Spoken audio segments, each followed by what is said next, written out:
How's the royal family? I pray that everyone is doing well. Well, my royal family, we are on part 2 of this. I said I would keep my word so we could listen to the other portion of this video. And this is crazy. That's all I can say. This has just been a crazy last few days. I mean, I can feel the tension. There's so many dynamics that are going on in the universe.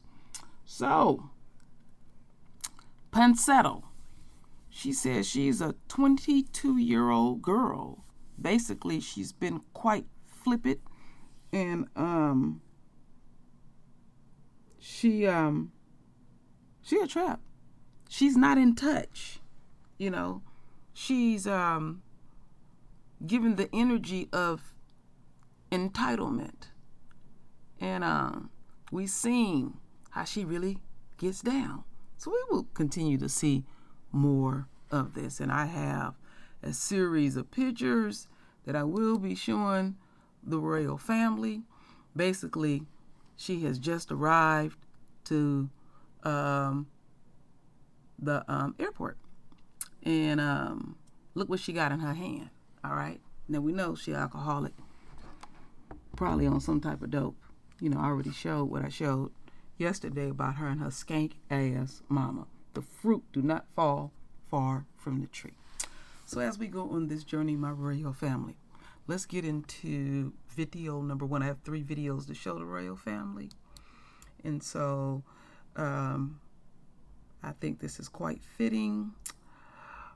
Family calls for boycott over NYC hotel's handling of the false phone theft accusation. Okay.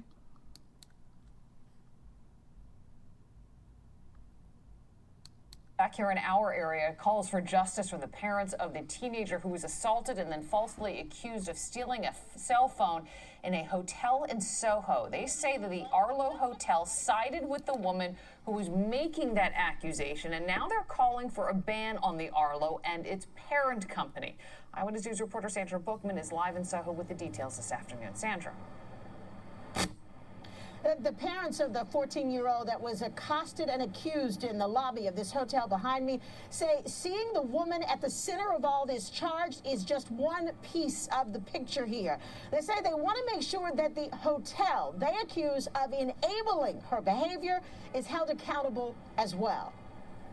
When Arlo Soho Hotel sided with her and asked my son, a patron of the hotel, to show his phone to the manager, they violated my son's rights. A mother passionately demanding justice for her son after an aggressive confrontation in a Soho hotel went viral. You see 2 black people? No, I'm not letting him walk away with my phone. Mia Pancetto is the 22-year-old woman seen tackling a 14-year-old boy that she'd falsely accused of stealing her cell phone.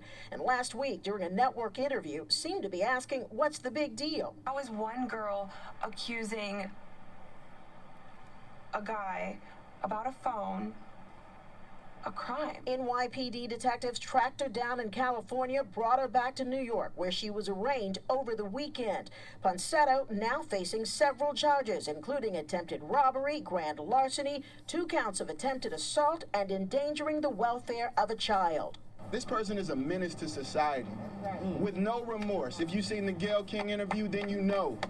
This person has no idea what she does, who she is, and how she activates the system. Today, the parents of the child involved here stood with civil rights leaders in Lower Manhattan and called for a boycott of the Arlo Soho Hotel and its parent company, Quadrum Global. Their plan to challenge a system they say enables implicit bias and racial profiling. We want to declare here today, on behalf of this family, that we won't pay and we won't stay. Now, several times today, we have reached out to the Arlo Hotel as well as its parent company, asking reaction to calls for the boycott against the chain. We've heard nothing back about the boycott, although the hotel did release the exact same statement it released right after the incident. All right, my royal family. Introducing a revolution. We shut that down. And we know so far, well, some of us know that the manager that was involved in that, as far as I know, he's still working for the hotel. It was quite unprofessional that went down. You know, it's winter now, and even though she lives in Southern California, it can get cool. But look at how she gets down and dress. She got to nurse her little, her drink. Look at this. She naked, as far as I'm concerned. You know, she went to New York like that, and we know it's colder than blazes. She still got on that little funky ass hat. So you take that drink from her, she will definitely tackle you. And I don't want to hear no damn excuses that she got mental health issues or all of that. Her issue is I'm entitled, and she's racist to the core. All right. Look at this shit she got on. Don't got no panties on. You can see the imprint of her little private parts and all that. But somebody done lied to you, child. You don't look good at all. You look like what you continue to be, a racist bitch. So as we continue on, my royal family, now we're going to hear the other part of this interview. 7 minutes. All right, let's lean all up in it.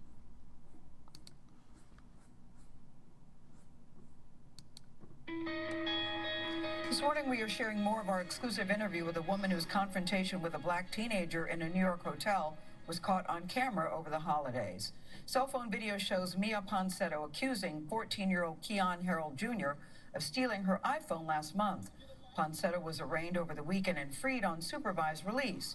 She is charged with attempted robbery, attempted grand larceny, endangering the welfare of a child, and attempted assault.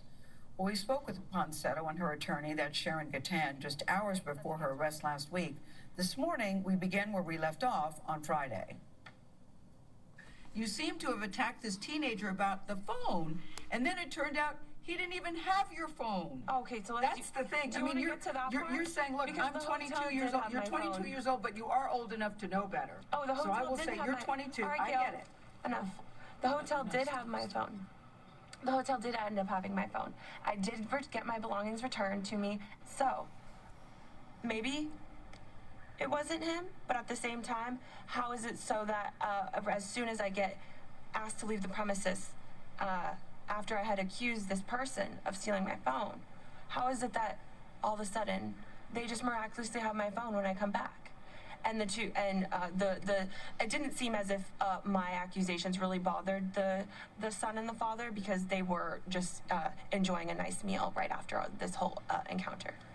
But all I'm saying, I don't know if you, Mia, I want this to be over, and I'm sorry. Whether they were so I would love to make this short and sweet, Gail. Mia, I want to go back to that day. Take us back to that day. We've all seen the video. Okay, so I arrived back to the hotel after grabbing some Starbucks. I had noticed my phone had been missing, so I just approached the hotel manager, asked him if he could kindly just check the footage. In my opinion, I was like, okay, any person walking down could possibly be the person that might have had my phone. I wasn't racial profiling whatsoever. I'm a woman. I'm Puerto Rican. I'm like a woman of color. I'm Italian, Greek, Puerto Rican. You keep saying you're Puerto Rican. Does that mean that you can't be racist because you're saying you're a woman of color? Is that what you mean? Exactly. Well, I would disagree that people of color can be racist too. Do you believe that you should pay a price for this? I don't feel that my accusation is a crime.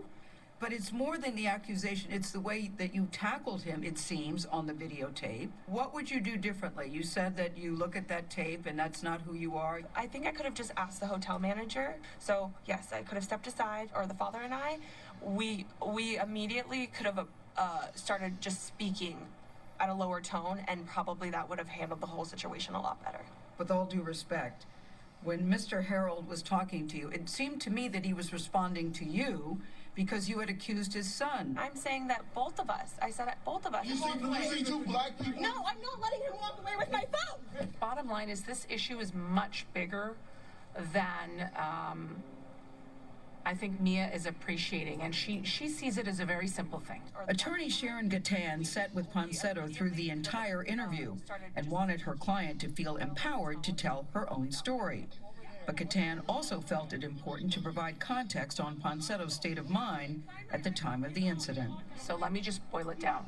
She was a 22-year-old woman alone in New York. No one is with her. Her entire contacts, flight arrangements, Wi-Fi, emails, Apple Pay, her funds, her money is all on that phone. She agreed that her behavior and her actions were definitely less than elegant, shall we say, and less than graceful and less than what anyone else would do, and she agreed, and she wouldn't have repeated it. It's been reported that your phone was returned to you by an Uber driver. Is that true? That is not true because I arrived at the hotel with my phone in my hand. Okay, who returned your phone to you? The hotel receptionist. Mia, where had the phone been? Why don't we ask the hotel receptionist? Mia, to be honest, I'm telling you, you seem to be not remorseful, to have no contrition, that you're almost a little flippant about this. You have to understand, for this teenage boy who says that he was shattered, who said that he was traumatized, this is a big traumatized. deal. You're traumatized too because... Yeah, and I'm sorry. I'm sorry from the bottom of my heart. He is honestly, he's 14, and that's what they're claiming. Yeah, I'm 22. I've lived probably just the same amount of life as him. Like, honestly, I'm just as a kid at heart as he is. I feel sorry that I made the family go through like all of that stress, but at the same time, it wasn't just them going through that. I just don't think that you helped yourself by your behavior. When you looked at that video, what did you think? What did you think, Mia, when you looked at the video? You already asked me that in the beginning of the interview. I'm not going over it again. I would like to have a real interview with real questions and real heart and real sincere apologies. Let 2021 be the moment of healing. Seriously. All right. What would you want an interview with real questions? I'll give you the floor. What would you like us to know, Mia? That I'm sincerely sorry to the family, and the dad and the son for making them feel as if I was racist towards them when that is not my intention. Now, during the interview, Ponsetto kept interrupting her attorney, and Sharon Gatan says her client went off script. According to her lawyer, Ponsetto was prepared for this interview. They had talked about it. They had gone over it. But the 22-year-old, she says, decided to disregard her advice she was given and just went on her own. Mia Ponsetto was due back in court in March. I really felt for the attorney. We cut out a lot of it because I think you already get a sense of Mia Ponsetto, but there was a very interesting exchange between the attorney and Mia at one point, and we just decided just to let it go. But the attorney says, look, she's concerned about her mental health and her well-being, and she, of course, wishes her well. And I could see why she is concerned. The attorney worked very, very hard to try to guide her client during the interview, and it just, I think it's hard when you have a client that doesn't pay attention to what you're saying. I think that's very difficult. It's difficult to sit there in silence while your client essentially gets herself in trouble, and judging by the backlash over the weekend to the first part of your interview, it was not received well. Yeah, I'm not sure if Mia really understands the gravity of this situation yet. I'm still not convinced. Once she was arrested, I think she probably figured that out. But we're in the keep shoveling, the hole's getting deeper stage of things still here. Yes. Yeah. Sort of open mouth, insert foot, and start sucking on those toes. It was a very tough situation. In our next hour, we're going to speak with the teenagers' parents. They'll give us their reaction to Mia Ponsetto's apology and tell us how their son is coping with this very traumatic encounter. All right, my radio family. Let me cut this, take that down. So, we got to see more of her rhetoric. This grown-ass woman is really deranged. And based on seeing her skank-ass mama, there she is, you can tell that they didn't raise her. They let her run wild. She controls the narrative and stuff. And they're not playing with her. Look at her. They got look if you look close down there below, they got her shackled by the ankles. And we know she's already released. Based on my research, she will be going back to court in March. So I will keep up on this and stuff. So as we continue on, my royal family, we're we're going to listen to the parents of our royal son.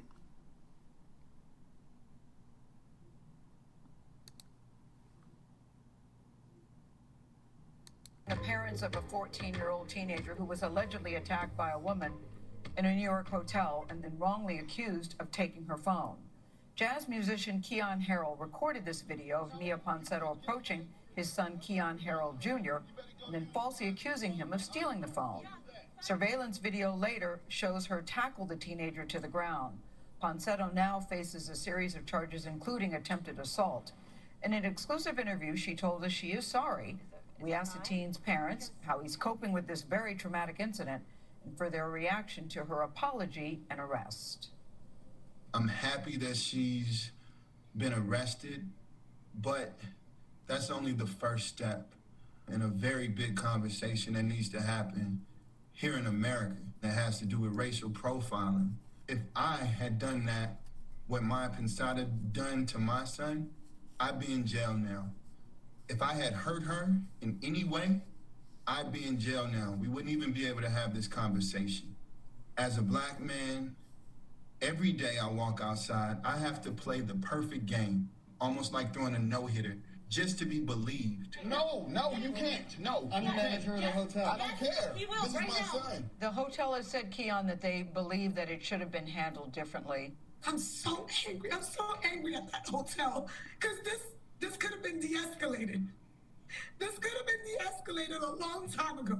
We talked to Mia Ponsetto, who says, I am Puerto Rican. This was not racial profiling. I just really panicked because I didn't have my phone. She says race had nothing to do with this particular incident and certainly had nothing to do with her targeting your son. What do you think when you hear that? No one has to say the N-word for something to be an act of racism. Keon, you must have been stunned when you stepped off the elevator with your son. I'm still in shock, Gail. I'm still in shock. At this point, I work as hard as I possibly can just to put my son in the best scenarios, to give him a chance to win, to give him a chance to be a whole young man, a whole young boy, black boy. We've been all over the world, and to be in our beloved New York City and this happened, I'm appalled. I am not asking you to justify your behavior or defend yourself against her. Please know that. But her version is that, I was grabbed. Pushing her away to protect my son? Yes. I'm a man who don't believe in hurting women, first of all. Second of all, I do believe in protecting my son. So that is what I did. What do you all feel, or what do you make of her apology? Listen, I feel like her apology was, as genuine as when she shushed you. You're 22. I get it. Enough. It said a lot. I have an issue with the idea of entitlement versus character. Well said.